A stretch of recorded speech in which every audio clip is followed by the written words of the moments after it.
As a trader, you need to know what the markets are going to do before they do it. In this video, I'm going to teach you a skill that does just that. Okay, so in this lesson, what we're going to cover is everything that you absolutely need to know about time frames in trading. This is super important stuff. What we're going to cover are why are time frames important to trading, what do different time frames represent in real-world trading, and how can we use time frames to predict market moves. Those are the three main things we're going to cover. So let's get right into the material. So why are time frames important? Well, all relevant market information is represented through different time frames on a chart. Regardless of news predictions and general fundamentals, the price action represented through charted time frames is the bottom line of all markets. So by accurately understanding the forces behind different time scales in markets, you can begin to anticipate the possible intensity and follow through of different opportunities. And this will ultimately lead to one of the biggest edges that you can have in trading. Understanding time frames and multiple time frames and how they work together will give you insight into all the players in the market, and it will ultimately help you understand where those future markets are headed. Okay, so now I'm going to introduce you to a concept that we teach here at Trade ATS. We call it the scale of time frame interest. So in this scale, you'll see on the left you have what's called fast small money, and on the right you have slow big money. Now the fast small money is going to be the smaller traders that operate on the shorter time frames, that push those time frames around, meaning the minute 1, the minute 5, the minute 15, up to the minute 30. The slow big money, the people that really trade heavy in the market, are going to be operating on the hour, the 4-hour, the daily, the weekly, and the monthly, and on up from that, because they have a much bigger time frame that they're looking at to place those trades. So let's break down these two groups so you can really understand who's operating on these two different levels. So the first group we're going to talk about is the fast small money. Who makes up this group of traders? So this category includes the majority of retail traders using high-frequency, short-term trading systems and strategies. And when I say high-frequency, I'm not talking about high-frequency trading like the big server rooms located next to the exchange doing thousands of trades per second. What I'm talking about is their strategies usually include multiple trades per session, so they have a high frequency of manual trading operation. So this group also includes market maker algorithms facilitating business between small retail customers. So that matchmaking algorithm between all those smaller traders done automatically, that's also going to act as a floodgate of liquidity on this level, and there's some control in there. The characteristics of this group, it's a short-term approach to the market. They're usually in and out, usually in under 1 day. They trade relatively low lot sizes, so they don't have an overall individual impact on market price fluctuations, and they're able to trade at market with almost no execution problems or slippage. So when they want to get in a trade at a lower lot size, there's no problem with liquidity. They click the button, they're in. When they want to get out, they click the button and they're out right away. So who is slow big money? This category includes institutional traders, money managers, hedge funds, and some well-funded retail traders who collectively make up the market-moving class. Their characteristics, they usually have a longer-term approach to speculation and trading, usually days to months, not minutes to hours. They regularly move large amounts of money in and out of markets, and this is really important right here. They must consider available liquidity before executing a trading plan. I'm going to say it one more time. They must consider available liquidity before executing a trading plan. It's not so easy just to jump in and out. They trade large enough positions to influence market movement, meaning when they dump a huge amount of money or they need to move a big amount of money, that can have an impact on that immediate price. So they have to take that into account before they do it. So this leads to the inevitable question, what category do you fall into as a trader? So most people watching this video would probably fall into the fast, small money category. So to truly learn how to trade, you must understand both categories. What do I mean by this? To accurately forecast future market movements, you need to think like big, slow money, even though you can't individually move markets. Ultimately, to win at trading, you'll need to base your trades from where the bigger money is flowing. You need to know when the small, fast money is about to be overcome by the bigger, slower money, and that's where your best entry timing will come from, and also the follow through on all the trades that you take. When you align yourself with and you understand where that big, slow money is driving the market, it makes trading on the smaller time frames much, much easier and much, much more productive. So how does big, slow money trade? So when trading huge amounts of money or moving huge amounts of money out of utility, traders do not have the ability to jump in and out of the market on a minute-by-minute basis. So if an institutional trader is working with large enough amounts of money, they risk moving the market too much at once and losing huge amounts of money on a single trade. This would imply that their trading has to be somewhat covert for them to actually do it successfully. So all trades must be planned in such a way as to allow time for execution and the following liquidation of their positions at higher or lower prices. So these forces, this is important, these forces can be accurately classified and monitored through viewing the market through higher time frames. So let's look at some examples. Examples of different time frame representations. On your 1 minute and your 5 minute chart, this is going to be mostly retail traders looking to capitalize on small market movements, usually lasts no longer than 5 to 30 minutes on average, give or take. On your 15 minute, your 30 minute, mostly retail, some institutional traders looking to capitalize on daily swings, bigger moves intraday. Most trades are going to last from 30 minutes to several hours. In Forex, though, these positions are usually going to be liquidated by the end of the New York session, meaning they don't want to hold any risk overnight. Your hour 1, your hour 4, and your daily is going to be mostly institutional traders looking for optimal trade placement for executing large trades. Also key in moving money for international business purposes. And now we come to the most overlooked, underestimated time frames by shorter term traders, the weekly and the monthly.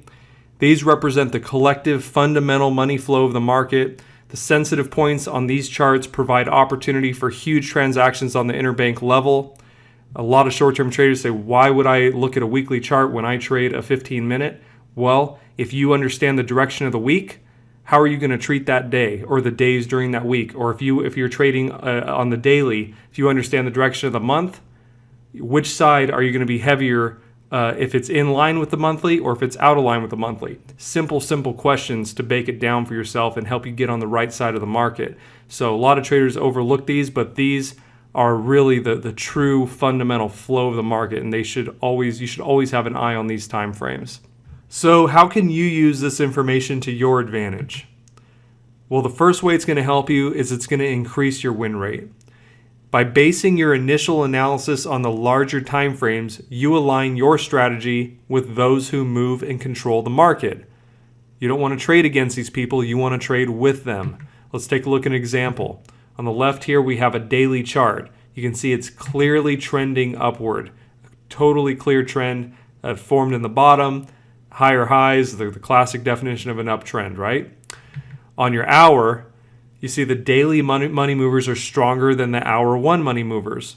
So every short move on the hour chart becomes a buying opportunity into the daily direction. You would not understand this if you didn't understand there was a clearly defined trend on the daily chart. That's powerful information. That's really powerful information if you keep it basic. So how else can you use this information to your advantage? You're going to get a better risk-to-reward ratio on your trades. By identifying more significant trending movements and turning points, you set yourself up to take advantage of potential low-risk, high-reward opportunities. The best of the best trading opportunities is what we're talking about. Let's take a look at another example. On the left, you got your weekly chart, meaning every bar is representative of 1 week of price action. On your right, you got a 4-hour chart. So these would be a good pairing together to trade the 4-hour into the weekly. Now, the weekly is much more powerful than the 4-hour. Because it's a higher time frame. This means it can be used as a stable indicator for trend direction, providing you with your directional bias. Something we teach at Trade ATS is your directional bias, meaning that when you have a clear defined trend on your higher time frame, whether it be long or short, in this case that weekly chart is clearly short. That means that we are only looking for short opportunity setups because those have the possibility of not only putting us in the money, but paying us big.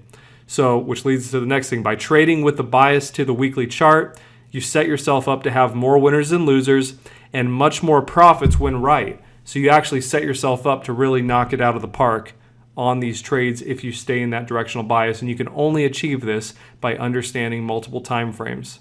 So the next way this is going to help you is your trade time expectation. How long is the trade expected to last? When you pull the trigger, do you expect to get paid in 5 minutes? Do you expect to get paid in an hour? Maybe in a day? By analyzing your higher time frame, you can more accurately forecast an expected time fulfillment to each opportunity that you take. Let's take a look at another example. On the left, you have your daily chart. You're using the daily as your directional bias, and it's clearly telling you to only sell the market. We're staying away from the long side of the market. On the right, we have a 1-hour chart. Okay, you've spotted an entry on a counter trend expansion as we teach in our basic strategy. You see that contraction phase, that box forms, and we get an expansion to the long side against the daily. That's an entry. Now, because the daily time frame must continue trending for this trade to work out, you can confidently say that the total opportunity shouldn't take more than a day or two to follow through and put you in the money. So you're entering on that 1-hour chart, you're trading in those daily candles. If you're going to get paid, it shouldn't take more than a day or two. So it definitely helps you with the expectation of how long, how much rope you should give a trade as you see those daily candles form while you're waiting for an opportunity to pay you. And the last way you could use this information to your advantage is with expectation and preparation. Understanding what the different timescale trends are will help you to focus on where the money flow is and plan accordingly. Another example, short-term traders looking for smaller moves during the London-New York session, you guys can look for the daily and the weekly trends for perspective. If you clearly understand the direction of the week, then you can be prepared for the majority of the big in-session moves to unfold in the same direction throughout the trading week. So that weekly and that daily, those daily trends, you wait for those to be clear, and when they are, then you know when that 15-minute, the hour, the 4-hour, when those charts set up, you know that the heavier, the bigger moves are going to be in those weekly and daily directions. That's insight right there. Longer-term traders looking for bigger moves lasting multiple days or weeks can look to the monthly for perspective. The current direction of the monthly chart will tell you where all the big money is flowing. By understanding this basic fact, you can anticipate massive opportunities that set up on the daily time frame in line with the monthly direction. So when that daily, if your monthly is clearly going up, but the daily is going down, that means that you should get ready for it to go up again. Because remember, until the monthly turns, that daily is coming around at some point, and it's going to fall in line with that monthly direction because the monthly isn't done yet and it's more powerful. Very basic things to help you anticipate what's going to happen. So before we wrap it up, I want to give you a couple of helpful tips. So the first tip is regular candles can be a bit noisy. Okay, so if you're looking at regular candles, they can tend to throw you off the scent of the trend too early on your larger time frames. To remedy this, in ATS, we use Heikin-Ashi candles to smooth the market out for a better defined trend. If you're using our software, this is already going to be standard in there. If you're not using our software, then we would suggest you can download Heikin-Ashi candles on the MetaTrader 4 website. If your MetaTrader 4 didn't already come with them, which they usually do. But use these candles at least on your higher time frame because they're infinitely better at keeping you in trend and not throwing you off right before it takes off. Our second helpful tip, if you can't make sense of your higher time frame, stay out. Most of the time when markets are unreadable, it means they're in the contraction phase on an even higher time frame. Wait until the market starts to expand for more consistent follow-through. If that higher time frame is whipping around like crazy, it's probably going into a box. It's going into the contraction phase. Wait till you get into the expansion phase and it matures. Wait till you have the clear defined trend. If you could do that one thing by just waiting for that clearly defined trend, then you're 90% of the way to being a profitable trader just off that one simple thing. So pay attention to that. In conclusion, the facts are we need clearly defined trends to follow to make consistent gains over the long run. Consistently profitable days come from trending weeks to back them up. Consistently profitable weeks come from trending months to back those up. If you stay disciplined to the trend long enough, then those weeks and those months add up to a career. I hope you received some value from this and some new understandings. We'll see you in the next lesson.